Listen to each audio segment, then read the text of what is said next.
It is really annoying that when you are trying to upgrade your iPhone software, it turns out to be that iPhone stuck on verifying update screen. Here in this video, you are offered several solutions to fix it, or if you are going to update your iPhone. Part 1. Is my iPhone really stuck on verifying update? Situation 1. Apple server is too busy when a new update is launched. Situation 2.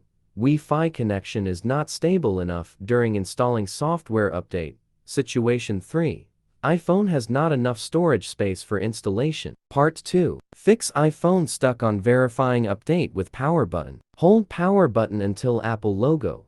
Go to settings, general software update. Update if available. Repeat restart if not. Part 3. Bypass iPhone stuck on verifying update by force reboot. Press and quickly release the volume up button.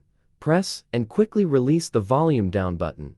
Press and hold the side button until the Apple logo appears on the screen. Part 4. Fix iPhone stuck on verifying update by restoring with iTunes. Connect iPhone to computer. Open iTunes. Trust computer if needed. Click iPhone icon.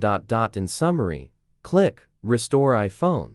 Follow on screen instructions to restore. Part 5. Bypass iPhone stuck on verifying update by updating iOS via iTunes. Update iTunes to latest version. Connect iPhone to computer.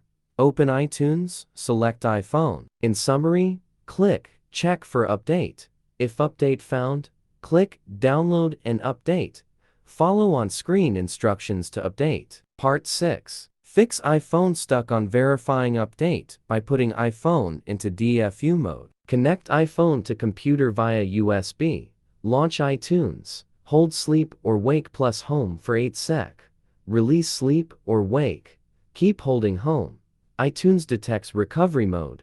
Follow on screen instructions to restore. Part 7. Professional way to fix iPhone stuck on verifying update. If you have not created an iTunes backup before, or you are worried about data lost, when fixing your iPhone, you can totally rely on the professional third-party tool, iOS System Recovery.